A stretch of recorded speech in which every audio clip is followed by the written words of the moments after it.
दोस्तों, हमारे पृथ्वी का लगभग 70% भाग पानी से ढका हुआ है। लेकिन क्या आपने कभी सोचा है कि पृथ्वी पर इतना सारा पानी आखिरकार आया कहां से? हमारे सोलर सिस्टम में कुल 8 प्लैनेट्स मौजूद है, लेकिन उसमें से सिर्फ पृथ्वी ही अकेली ऐसी है जिसमें पानी पाया जाता है। तो ऐसा क्या कारण है कि सिर्फ पृथ्वी पर ही पानी मौजूद है और हमारी पृथ्वी पर इतना सारा पानी कहां से आ गया? इस बात को जानने के लिए हमें इतिहास में बहुत ही पीछे जाना पड़ेगा, जब हमारे सोलर सिस्टम का निर्माण भी नहीं हुआ था।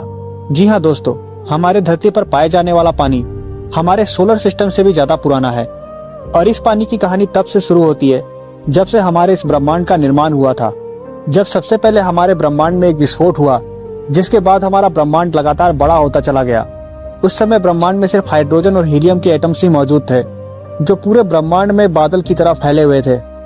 बाद में ये हाइड्रोजन और हीलियम्स के एटम आपस में इकट्ठा होने लगे और जिससे कई सारे स्टार्स का निर्माण हुआ।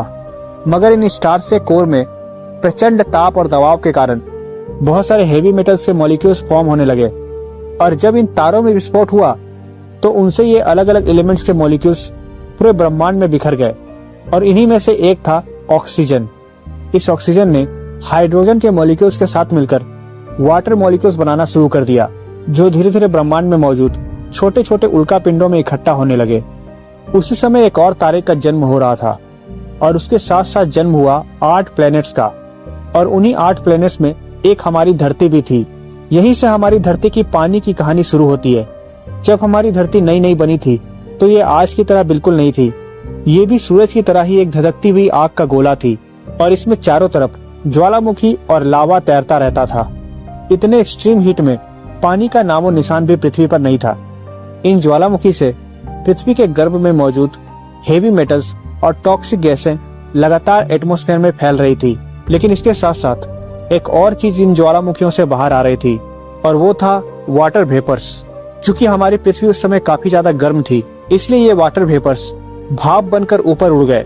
लेकिन चूंकि हमारे पृथ्वी पर ग्रेविटेशनल फोर्स मौजूद है, इसलिए ये वाटर मॉलिक्यूल्स हमारे पृथ्वी से बाहर नहीं निकल पाई और हमारे एटमॉस्फेयर में ही जमा होने लगी।